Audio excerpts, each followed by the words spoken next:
Welcome to Conversations with Toy, a blogcast tackling life one episode at a time. This is the time to air out life's craziest moments. This space is all about speaking about life's hang-ups and ways in which we can leave better than when we started. Topics are all about ways we can find space to be better in life, love, mental space, and health.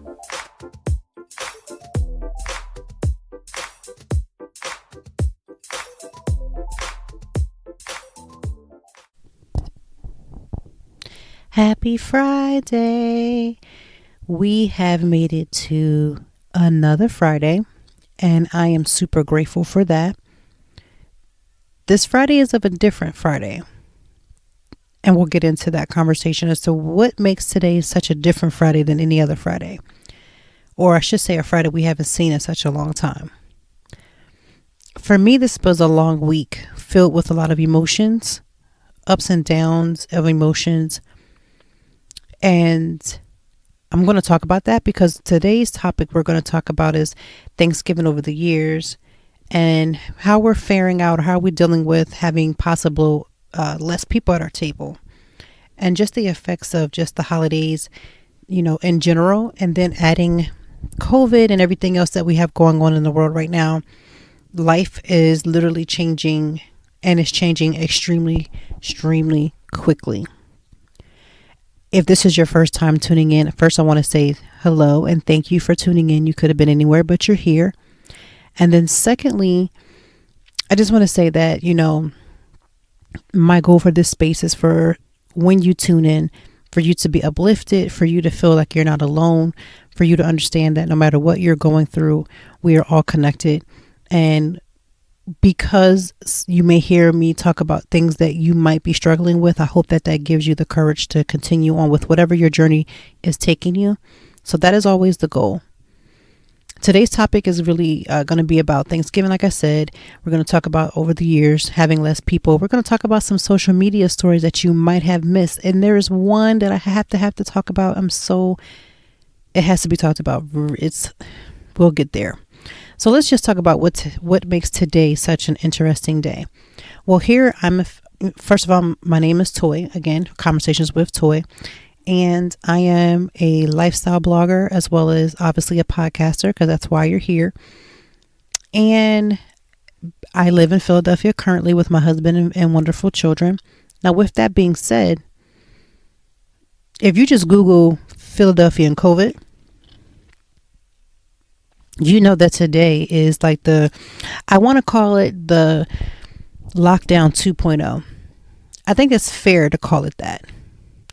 And with this new lockdown 2.0, we have like maybe 5 seconds of places that we can go, but most of it will be stay your behind home, stay out of people's houses, and stay masked up.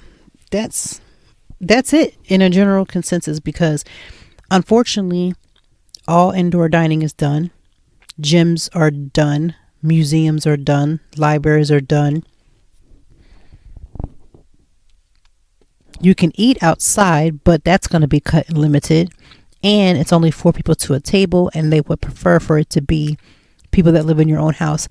I don't know how they're going to, plan to manage that because that it would just be a potential lawsuit or whatever the case may be for restaurant owners to have to try to police. But what I do believe, I'm sure they can police the 4 people to a table, but definitely can't start policing who's related to who. My personal family has all kinds of shades. Every shade. My youngest brother or only brother, he has red hair, red eyelashes, red eyebrows. You could see him and he probably wouldn't even look like he was a part of the family. And not to say that he's not, because he is. I'm just saying you couldn't determine somebody's shade color and determine whether or not they belong in the same family. So I don't know how restaurant owners are going to police that. What I do know is that it puts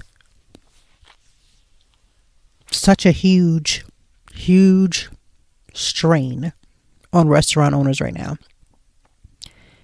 How are they going to sustain their livelihoods? Having takeout or having outdoor eating, especially now that it's dropping with weather and just the coldness, is going to be challenging. Now, this particular weekend, I believe today, it's supposed to be about 60 something degrees.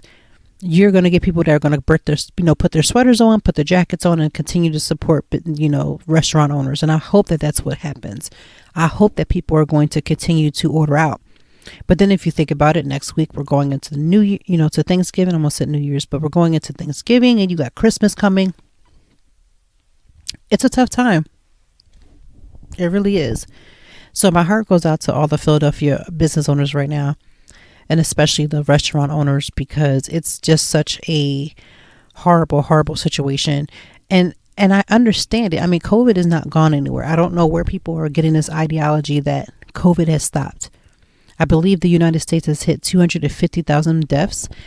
And that's a lot. It's like almost like, 250,000 people? That's a lot of people to unfortunately have lost their life to a virus that we could have had ample information from and to prepare.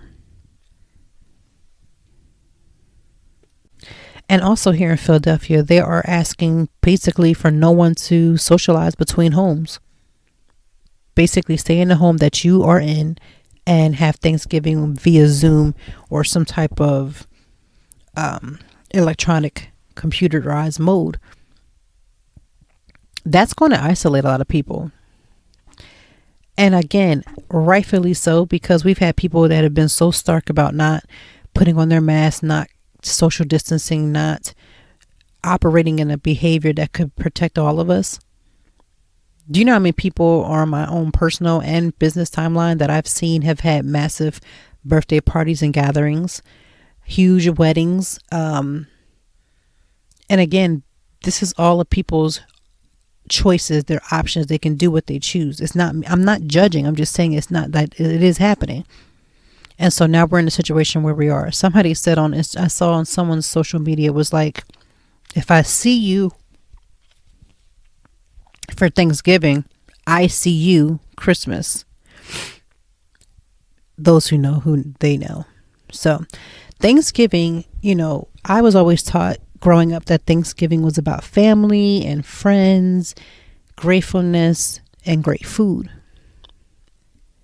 And so my concern is for people who are not able to get together with their family, what that does for them emotionally and mentally. That can be very damaging right now. I mean, I think about how blessed I am to have a family. And this is why you always got to be grateful for what you have and your portion, because my kids are always doing the most. My husband and I bump heads quite often. And so when you think about the family structure for me personally, as much as I want to complain or have some type of, thought process about my own family members, at the end of the day, I'm still lucky and blessed, not lucky, but blessed to have the ability to have somebody to eat with, someone to cook for, someone to be around. But there are plenty of people who don't have that. There are single people, there are widowed, there are newly divorced couples. There's children having to go back and forth between two homes. I mean, there's so many different dynamics that are going to happen this Thanksgiving. And a lot of people who were supposed to be at that table may not necessarily be at the table for whatever reason. This time of the year, like I said, when I started season 2, the importance of me being able to split the seasons up was because this is the time of year that people need the most support. Between so many losses that people take, it's important for us to all kind of feel as connected as we possibly can. And that's going to be hard this year. Personally, even for me, we have always had a schedule about what we do for the Thanksgiving holiday. And if you listen to the podcast with my husband and I, we discussed about how Thanksgiving has always been Philly and being with his family, and then Christmas is being my family. The new Philadelphia, basically lockdown 2.0, will not allow us to be around anybody that doesn't live in our home. So that means we're missing Thanksgiving with, his side of the family. We're missing Christmas with my side of the family because the lockdown, whatever you want to call it. Again, I'm going to continue to call it lockdown. You can choose to find whatever little, flowery, wordage that works for you. For me, it's just a lockdown. And so this new lockdown is going to go into effect as of today, all the way until January the 1st. So that's 6 weeks. That's pretty much the entire holiday season right there. So that means New Year's Day, Christmas, Thanksgiving. Pretty much people are going to be isolated. And that's really scary. I was noticing like my behavior, my mentality, my heart, the things that were on my mind as I was leading up to this week seemed to have gotten more and more strained and more stressful. And I want to say about 2 triggers this week. And they weren't even intense. Let me just not say that. They weren't intense, but it was just a lot. And as much as the triggers will probably always fluctuate and they will always present themselves, the only thing I can say was that this particular time, I was able to at least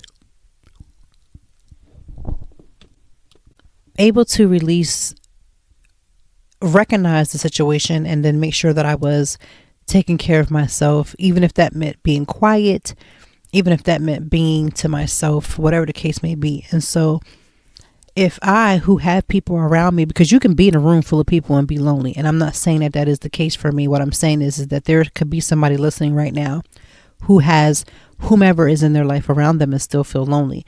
That is a hurtful thing as well. But for me, just recognizing the triggers, and I'm like, am I triggering because of the holidays? Very well could be. Me knowing what's coming up may have somehow subliminally have gotten me, a little underneath my skin, and I'm not even aware. So the stress and it's not even just Philadelphia. Well, Philadelphia has probably the harshest of all of Pennsylvania, but I'm sure other counties will follow suit pretty soon. Growing up, it depended on what family members we were going to be around. But like I said, and I've said this in past podcasts, that, my mom always taught, I don't know if she taught it or she just showed it or she just did it. And I personally followed suit with it because I do like the idea of always like making your own food, cooking your own meal, and having your own dinner. And so like just knowing that none of this is going to happen, like I'm going to cook the meal like I normally cook, and then we're not going to visit anybody. We're not going to see anybody. It's enough. It's enough to really like break your heart. It can make you feel, for me, really irritated, irritable. So I'm very aware of the trigger right now of the lack of being able to hug your loved one.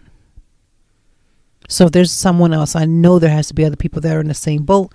Please know I understand. I remember growing up as a kid, and I remember going to my grandparents' house, and my grandfather, I would say it was not necessarily the only cook, but he was like the majority of the cooker. And he would cook all these different meats and different spreads and different, pies and cakes and all kinds of stuff. And I just remember like just having everybody all around in a big circle, and my family was squad deep. I mean, him and my grandparents had 6 kids, and those kids had kids, and those kids, some of them had kids. So, that was a big circle to go around the table and everybody say what they're thankful for, and, praying over the food and getting together and talking about old stories, and everybody just laughing and having a great time, and, staying up till 10, 11, 12, midnight, or whatever the case may be, because you're hanging out with your cousins. Those are the memories that I had growing up. And just knowing that I'm going to have to just like kind of hold those memories, the good memories is the thing that I keep thinking about.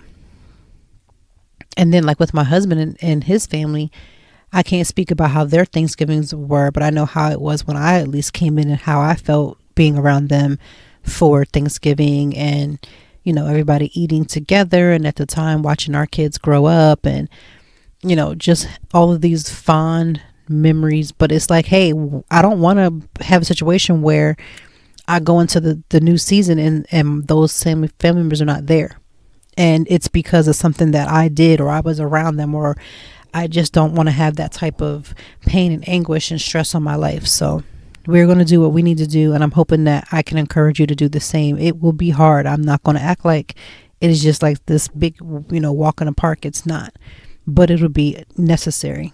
So all the Philadelphians that are out there and listening to this podcast today, first of all, thank you for listening.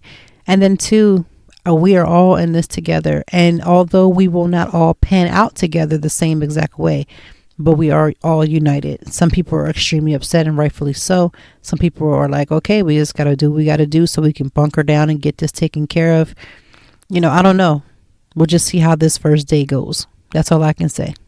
That's all I can say. For those who are going to follow suit, whether that be the 10 people that you can have at any given time for, if you do choose to gather for the holidays, self-care is going to take a long way. Whether you are using self-care and dipping yourself in self-care a little deeper because you don't have anybody to be around, or you could be dipping yourself into self-care because you do individually have to go around people, and maybe the stress of doing all that is like over your head. The thought of cooking, and you've probably maybe this is your first holiday and you actually have to cook, and the stress of that. I remember when I did my first Thanksgiving holiday, I was actually in college and I was stressed. You know what I mean? Because we have all these people come together and they all know what certain foods are supposed to taste like. And here I am trying my hand at stuff and, putting this meal together. And even if you cooked for like forever a day, like I've been cooking or learning how to cook since I was like 8 years old. And so it was like not necessarily the ability it wasn't about whether I could do it. It was just the stress of getting it done. Because it's one thing to cook for yourself, it's another thing to cook for like a small amount of people. And then if you have like to me, I consider myself to have a medium-sized family to a big family to me, and then having to put this meal together, some people can feel really daunting. So the self-care tips that I would say is to, one, take things in stride. If you are not the best of cooks, you may want to, if you're coming together with a small amount of people, I would say outsource. Who has the better skill sets? This is really not the time for you to start learning how to make whole new dishes. I know for my family, macaroni and cheese is everything. You can't be in here experimenting on people and you're not like at least halfway decent with the macaroni and cheese. It's just not, really you shouldn't be doing it if you're not good, but we'll let you slide if you at least getting it decently. But we can't have beginners playing around with the macaroni and cheese. That goes for like potato salad as well, and even collard greens. You just can't be out here playing in these streets. You cannot. So taking in strides, outsource to whomever has the better skill sets. Don't show up if you are going around someone's home. Please come with some type of a dish to share, a bottle to drink, just something that you can have on you. You should really not be going to other people's homes pretty much empty-handed. It's like a personal pet peeve, and it's because that's how my mom raised me, that you just don't go to people's homes looking for something. You go and you bring peace with you and you leave something for somebody. You don't just come, take from somebody. And that's a word for somebody. You might be hearing this and you're thinking, I'm just talking about a meal. That's a word for all kinds of stuff. You cannot leave people's presence and leave them all tore up and all messed up because of something you said or did, because your environment and your stuff is wrong. So we just really need to understand that goes way beyond just a meal. Another part of self-care is that you may not be able to be the type that wants to see everybody's pictures of people gathering on social media. So that might be a day for you to unplug. I'm here for that. So, Thanksgiving is in less than a week. As people begin even I on my social media, I have stuff planned that'll be more family oriented. And so you may not want to see that. I can understand that. So self-care may say, I need to disconnect. Self-care may say, okay, this is not the meal that I probably would have wanted, or this is not the holiday that I probably would have wanted, but what can I do to make the best of the situation? So maybe I'm cooking for myself. Maybe I just get, turkey breast and I make it for myself with small amounts of fixings on the side. Maybe I go ahead and I order one of these delicious to-go meals because I don't feel like cooking and I just want to sit back and relax and enjoy my day off. It could really go back and forth. It doesn't, so many different ways that this could be turned around. So those are the types of, just off the surface, like those are the types of tips that you want to put in your mindset for Thanksgiving. There's nothing wrong with coming off of social media when you need it.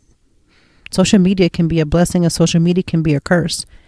You can really find yourself trying to, intimidate yourself, kind of compare what somebody else has and doesn't have. Another form for self-care for Thanksgiving Day is to really don't have a set of rules. Kind of just like go with the flow.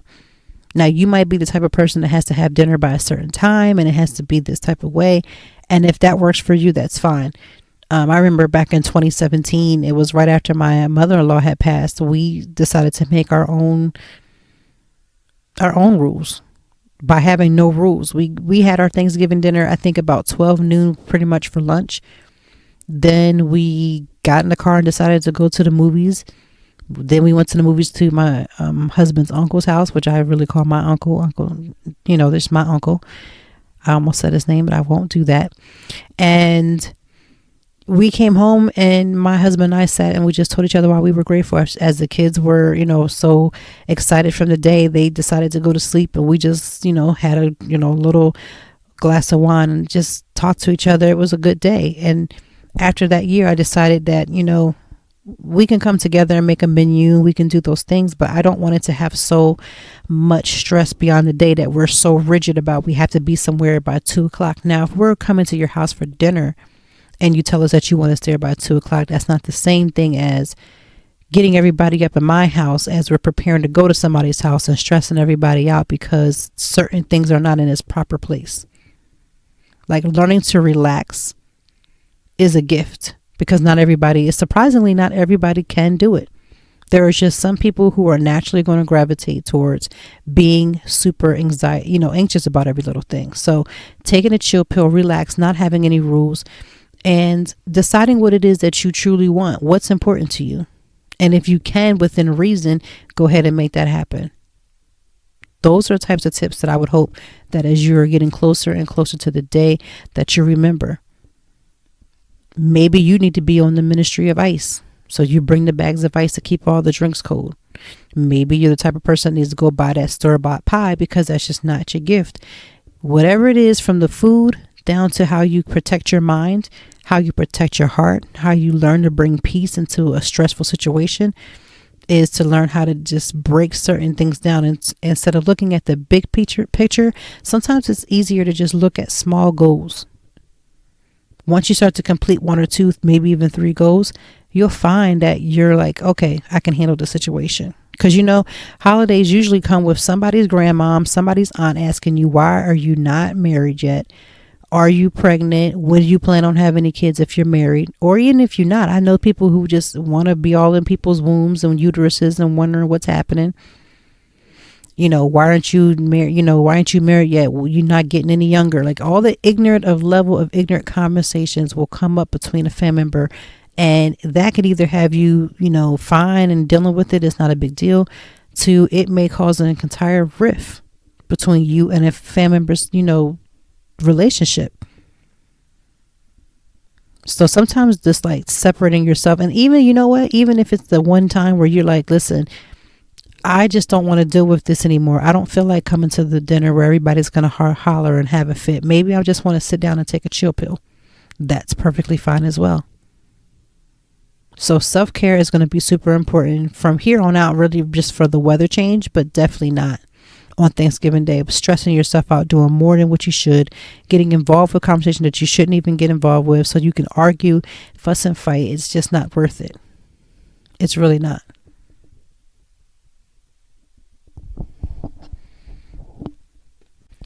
I want to talk about really quick before we start just having just some wrap up about COVID-19 and certain things that we should be prepared for and how we should maneuver and move in this world. Can we talk about, just to take a little bit of a break from the crazy stressful situations that we're under right now, can we just talk about a couple of stories that I saw on the internet? Now, we know that I have talked about Tamar Braxton, and when I say talked about, we have discussed her situation being that her whatever episodic situation that she found herself in, and when I say episodic, that just means an episode of her having, you can say, a mental breakdown, of her feeling misunderstood, whatever the case may be. Tamar Braxton has now been publicly, outwardly about it, trying to talk about it as much more than she probably ever has or probably even would have. And in that, she has now started a podcast. And I know everybody's starting podcasts. And let me just say something about when you go into a space and you're like, well, so-and-so and so-and-so is in it. Well, keep in mind at the end of the day that so-and-so and so-and-so doesn't always have the same gifting that you have. So we're all running our own pace. So Tamar Braxton has her podcast. She has now infiltrated the podcast. I don't even know if you want to call it infiltrate, but she is here and this is what she's doing. So this is her way, in her mind and her words, to clear her own self in whatever story she has been involved in. So she invited Monique, and we know Monique as the comedian, the mother. I believe she has 3 boys and she's married to her husband. I believe his name is Sydney, that she calls him daddy. Now, everybody named Mama has heard her. If you followed her any last couple of years, for whatever reason, she calls her husband daddy. So on the show, the podcast with Tamar Braxton, a lot of people were beginning to say, well, Tamar said, why do you call your husband daddy? Now, for me personally, this is just my personal preference. I am never the type of person that would ever call my husband daddy. My dad is my dad, my husband is my husband, and I just don't feel like the two should cross. There are other pet names that I love to call my husband, and I won't get into what those names are because that's his name. If he wants to share that with y'all one day, that's on between him and Jesus, but that has nothing to do with me sharing it. And I would prefer to call him whatever those other pet names is versus daddy, but some people, that is their thing. That is their pet name for their husband, and so that's what they call him. She stated that the reason why she calls her husband daddy is because he raised her. So I had to do a little mental pause. Your husband raised you. So in the midst of you being raised by your husband, you felt the need to call him daddy because he shows you so much about yourself and says things that so plainly that even though your ego is upset and bruised, you feel like he is like raising you and giving you something that you didn't have. I think it's honorable that she feels like her husband has brought in a new sense of life for her. He has brought in a sense of thought process for her. That he may even challenge her to think differently about the world. I think all of those things are the most beautifulest thing. And I think if you're in a real relationship, at some point you have experienced or will experience such a thing. I just think it's cringeworthy when I hear her say that he raised her. And I feel like, without listening to the Tamar Braxton podcast, which I will, I just felt like it was just a little off-putting to hear. I don't want to be known as my husband's, or my husband to be known as my financer, or he's my, whatever the case may be. I don't want to be in tune to him, entangled with him with those thought processes, and that's not how I want to be perceived. So for me, again, I am very adamantly clear when it comes to other people's relationship, that as long as it's something that's not hurting anything or hurting anyone, and especially if they're not asking me to finance it, then I try to just let things be. And I'm working on that. So let's just be honest with that. So yeah, I don't call my husband daddy. I know some people do. I just don't see the value in it for me personally, but to each their own. So now that she, has publicly said that she calls him daddy because, again, he is raising her according to Monique. I am not interested in being raised by my husband. That doesn't mean that my husband, who I've always acknowledged has really come into my life and has shown me a different perspective, very refreshing perspective. I just don't want to be on national anything, a podcast or anything talking about my husband raised me. That don't set right with me. Yesterday, Young Jeezy, I guess Jeezy, back in the day, I believe he was called Young Jeezy, and Gucci Mane had their versus battle, and at some point it had the potential of becoming very, very, what's the word? I don't want to say violent, but I would say could have went left. Thankfully, Jeezy was at a point where he was mature enough to handle it so that it could be diffused, but it could have went left. I don't really know how, as a rapper, you can send someone, aka Gucci, to send someone to go and kill somebody, and then we still sit over here rapping about it, But again, violence and rapping and things like that somehow are synonymous with each other sometimes. So, there's nothing for me to understand. That is not my world. But I do know, like I said yesterday, that was such a really big story about them and their beef, and they're trying to squash it and things of that sort. We also need to keep R&B star Bobby Brown in our prayers. His son, unfortunately, has died, and I can't imagine what that would be like. Sources are saying, of course, that he had flu-like symptoms, but that it was not COVID. And of course, nobody will know. They're stating that they're ruling out foul play. So the only thing I can say is it is going to be all 1,001 predictions about what people think is what it is. As a parent, what I do know is no matter how old your children are, they're still very much your child. And to know that a parent is hurting right now because their child is not here, because their child has passed away, that to me is so super hurting. When you hear stories like that, you're like, oh, I could never imagine that happening. And it's like, no one should want to imagine that happening. And Bobby Brown just can't catch a break. He's already lost one daughter. He's already been a part of, in some way, shape, or form, to his ex-wife's drug addiction at certain points when they were together. And so he just needs, his whole family could really just use the prayers. That is my goal, to send some prayer, because like I said, this world is so crazy right now.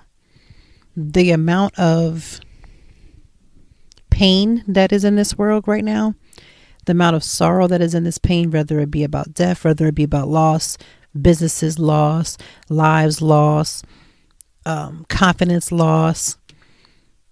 It's a lot. It's a lot to even just put all into the atmosphere. It's a lot. So I do want to go back, and I want to just talk about the triggers that I experienced this week, because we're going into these holidays, and because we know that, again, this is a very depressing time of year. So if you are just discovering, like, you can have depression all year round. It's not like depression comes and decides that I'm going to stay for the winter and then leave in the spring or summer. Like, it just becomes somewhat more intensified, I should say, around the winter time. And it's true. Seasonal depression is very real. So I have been very adamant about my own personal struggles with anxiety and depression. I have what has been categorized as episodic depression. So certain things will mimic and make me feel usually insecure or in any way, or just whatever the anxiety may be coming and whatever trigger that it may happen. So this week, again, I had a really good week on business wise. I had a very good week, just maneuvering my blog and things of that sort. I can't complain about that. But this week was very challenging for me because I found and saw the stress levels going up. I talked about last week about how, or maybe I think I talked to my blog, which again, you can always find at www.toytime.org. And I talked about this week about how, like, I stayed up until I went to sleep and I got up at like 4 a.m. Now, part of that was because I had to finish a blog. The other part of it was that I couldn't sleep, and I started to read the cases. This was before they made the announcement that they were going to be doing basically a Philadelphia lockdown 2.0. And so when I saw the cases, I was like, there's no way with these cases going up, if we at this point were in a worse situation than we were when we first went down. So I was like, I knew at this point they were going to have to at some point shut it down to whatever extent. So that is where we are right now. And I know that played a part of it to make me anxious, and that may have triggered the depression, or one triggered the other, but I was in the midst of a trigger combined. And for me, I've stated this before, for me, sometimes my depression looks like where I'm accomplishing goals, but I still discover that I'm not as focused on the things that I like to do. When I don't feel like working out, and not just not feel like working out, but then get to the point where I actually am like, no, I'm good. I'll just go to sleep. Or for me, finding ways of like, oh, I'm falling asleep. I'm tired. Or not feeling accomplished and then feeling overwhelmed. I had felt like, okay, I felt like I should just cry and get like one of those really ugly, cries out of the way, and then I would be better. But the reality was I didn't feel any better. And I know that when you, or at least when I'm in the middle of a trigger, or if I'm going through whatever it may be, it's easier for me to look at my husband and be like, well, what is he not doing? He's not supporting me enough. The reality of it is that this anxiety, depression walk can be a very lonely walk, because somebody could know that you're dealing with triggers and they could maybe even see you, I guess, in the midst of one. But sometimes people are just not equipped to get you through to the other side, to allow you to see things differently, whatever the case may be. And so I really felt like, especially like yesterday, I felt like I was in a rock and a hard place. But the way that I handled it was really calm, staying to myself, telling, my kids I needed a time out. I'm sorry, I can't look at that right now. I'll get back to you. Those are things that I had to do to basically take care of myself. And so I can get to the point where I had to push through all that negative feeling. I had to push through it. And sometimes when you're pushing through it, you can still see yourself like in the midst of it, if I can explain it. And I just was like upset, because it's like I feel like sometimes I should be so much further than where I am. Like I shouldn't even have the triggers even start up. Like what can I do to stop the triggers from happening? And I think that is a beautiful goal to have, but I think in the reality is that sometimes that may not always be the most that may not be always the way that it's going to roll out. So like I said, the tiredness, the getting things done and being productive and being quote unquote booked and busy will never take away from those types of feelings. You can still feel all of those things. You can still be, moving and getting things accomplished like I was doing, but you can also still feel extremely stressed. You can still feel like you're not the feeling of not feeling support. And so I had to just ask myself, like, step back and really ask myself, like, really, what do you think is going to happen now that you can see that you're in a full trigger? And you're holding it down by not being actually, as responsive as you might have done in the past. But that doesn't change that you're in the midst of a trigger. And what are you going to do? What was I going to do? Feeling this way, getting this information that we're going to be on lockdown, thinking about, having to entertain the kids through another, winter time. And then being in lockdown until January the 1st. It sounds very daunting. But that's how I've been feeling this week. And I was just like, I know there's other people that are feeling that. What do they do? Like when they have their significant other and they're still depending upon that significant other to take care of all the needs, then what? Like what happens when that no longer is a factor? So this has been my week. Up and down, crying. Well, you know what? Not necessarily crying. I would say I wasn't in the midst of a crying spell, but I would just say the stressed out part where, you're upset. You're like, okay, what's going to happen? I just want to get through this, hurry up and get past this so I can, have happier days.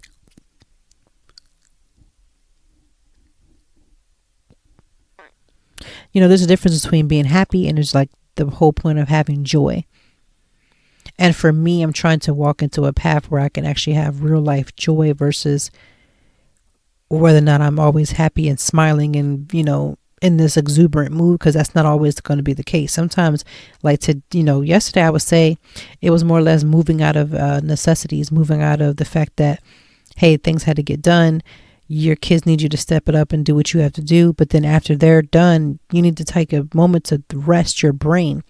And for me, it may not always mean that I'm reading a book or I'm sitting down quiet or any of those things. It could be accepting the situation as for what it is and stop getting upset because, I'm not getting my way in whatever form that may come in. And that is the mentality I've had to be all week. And then I kept saying to myself, okay, so you're calming down. You're recognizing your trigger. You're aware that, the holidays may be a factor of it. You are aware, or you may be aware of, how everything may be going. But that doesn't change. None of those things can prepare you if you are the type of person that deals with depression, that a trigger can just come out of the middle of nowhere. I've had times where I've been super excited, super happy, super content, and then something will come over me and I'm like curled up into a ball and I'm just sitting on the couch because I don't feel like getting up. I don't feel like doing anything. I don't feel like I should do anything. All these different thoughts come into your head. But it's more important to be sure that you practice immediate self-care, and don't do it as a response of what's happening. Do it because this is the way that you should be really living your life, so that you can have good moments and good thoughts. I don't know too many people who are not feeling that this season is stressing them out to some extent, or it's making you feel whatever type of way. Those feelings are bound to happen. What I can say is, and encourage someone, is that you are not by yourself on an island. Even though I have felt 5 seconds like that this week, I'm like, no one's going to understand. And then I had to relax my brain again. This whole relaxing was that it wasn't meant for other people to understand. And I don't need to get permission from other people to feel and stand in the truth that I feel is for my life, and that I have to make the best decisions. And sometimes that's what it boils down to, making the best decisions for what you have and for what you know. I would love to make my future so much brighter, but that may not always happen. And so what happens when that becomes a trigger too? Because I've had that happen as a kid, like maybe, 17, 18, early, young adults, when you think that you're grown and you're not grown by the least bit. And having this thought process of like what things are supposed to look like and how they're supposed to flow, and it doesn't always happen.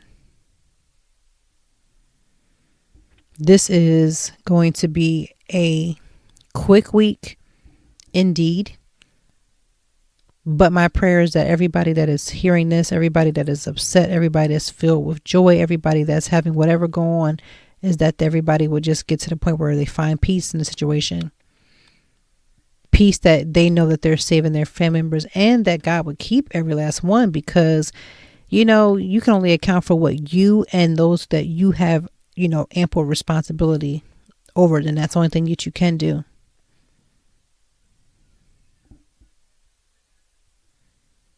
So what are the goals for the rest of the week? I do have a few campaigns that I'm going to be shooting and getting ready for. And then, getting ready for Thanksgiving Day, cutting up stuff ahead of time and putting in containers. That's going to probably be the biggest thing. And outside of that is like finding ways to truly enjoy the actual weekend next weekend. Like, how am I going to enjoy Wednesday on? Because that is important for me to be able to get ready to face whatever may come up, and face it with the level of grace that is going to be necessary, and knowing that whatever it is that I'm choosing to do will be just fine. Thanksgiving is going to be different across the nation, but we can pull together. We can keep everybody sane. We can work together to make sure that people who are dealing with whatever it is that they may be going through feel supported in some way. That has always been my goal, for everybody to feel at least some sort of support.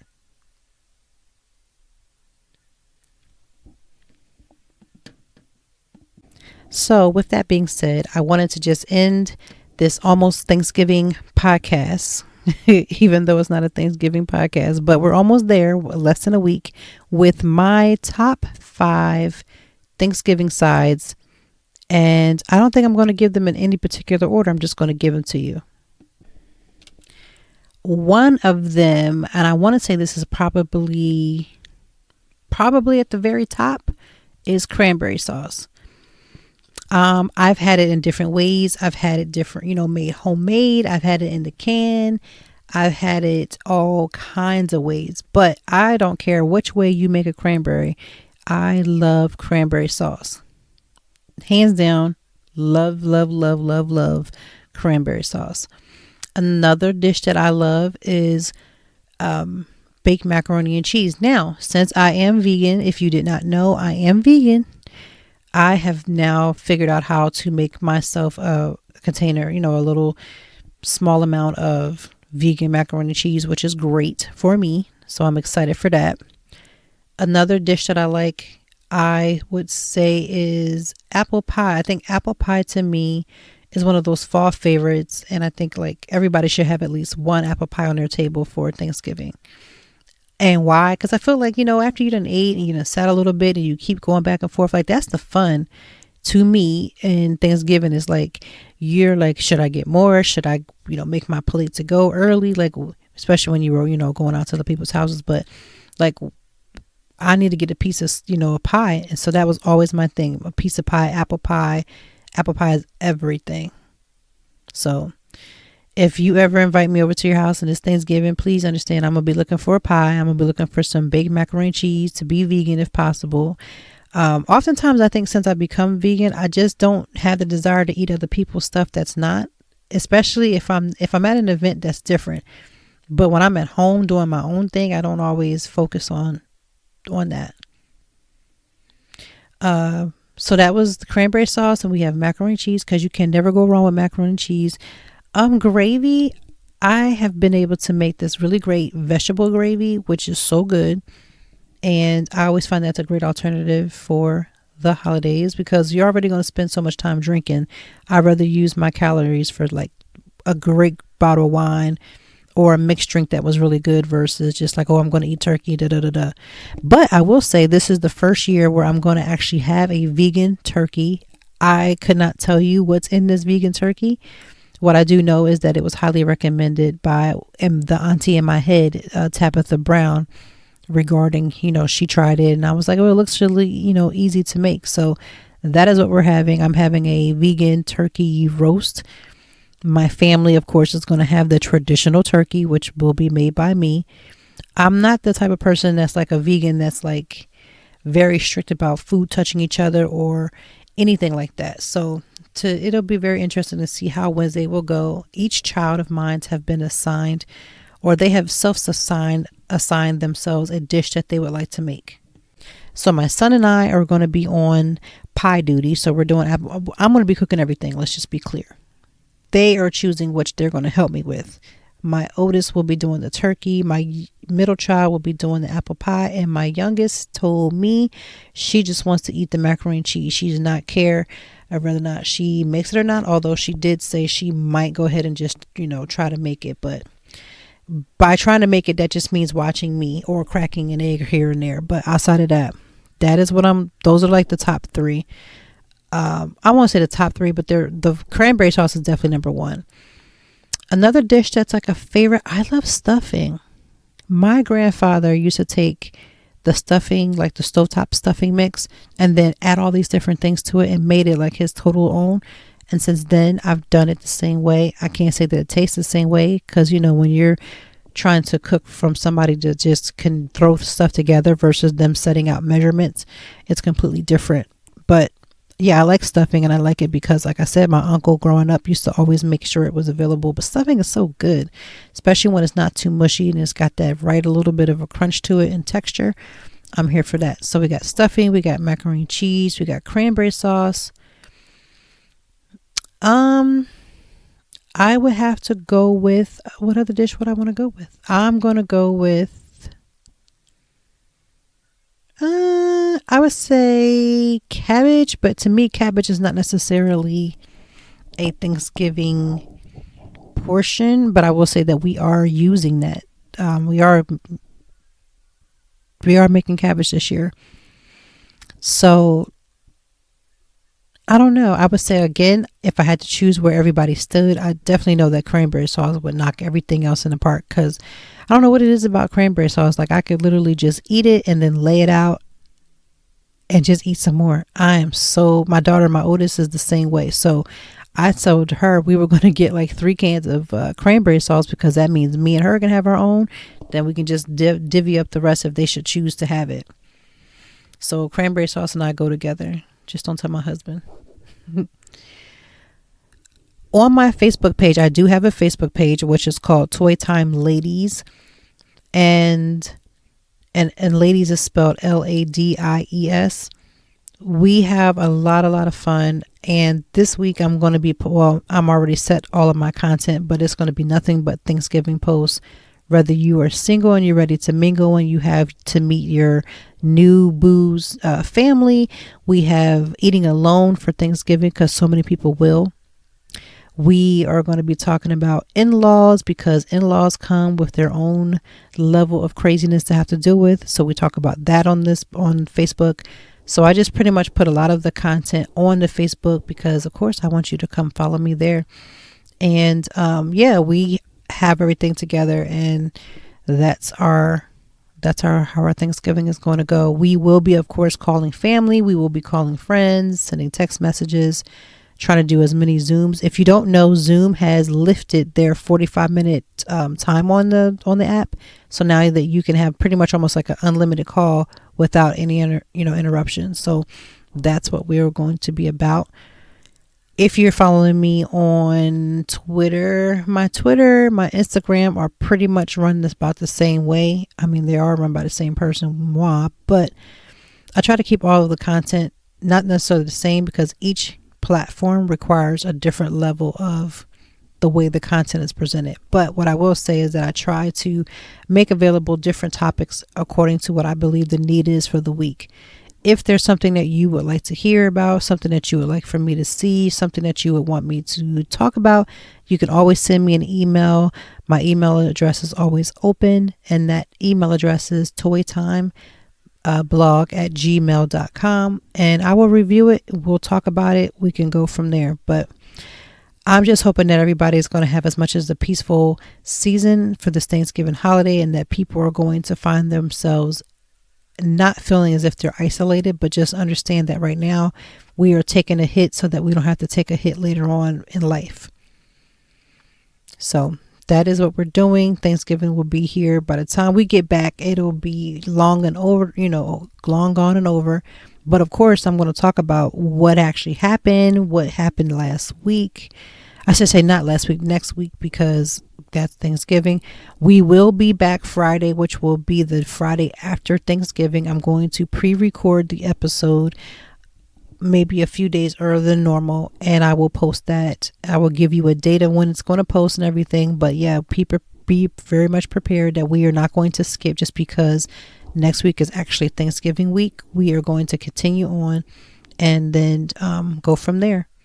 So have a good week. I know next week should be pretty short for most people.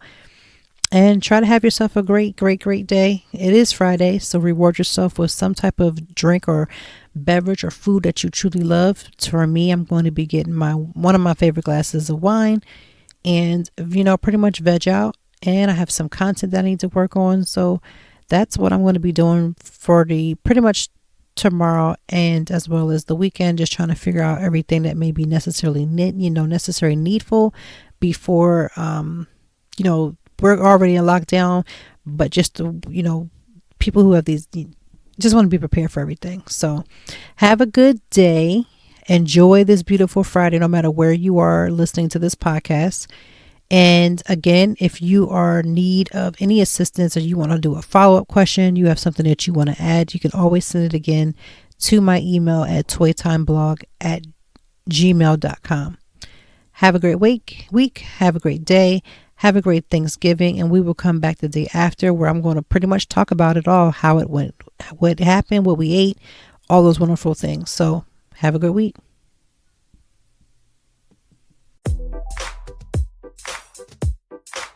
Thank you as always for joining me, and I know that even in the deepest or joyful conversations that there's something we can learn and apply. Until next time, I hope that you are doing better. If not, we will be back to talk some more and handle it. Peace to you and yours. Stay grounded.